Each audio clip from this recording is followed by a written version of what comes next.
این بهترین طلسم منع جدایی و طلاقه.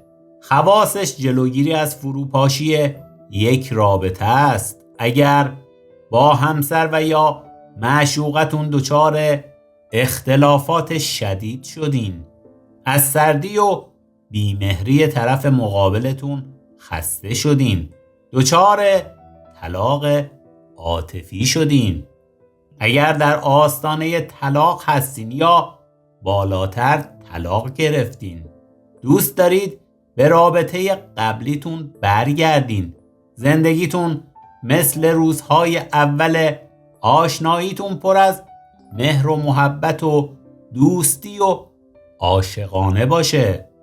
این طلسم با موکلین قدرتمند من ابو ادریسی که اینجا هستم و به شما کمک میکنم تا تمام مشکلات عاطفی و احساسی شما حل بشه و این طلسم مانع از طلاق دادن واقعی یا عاطفی بشه.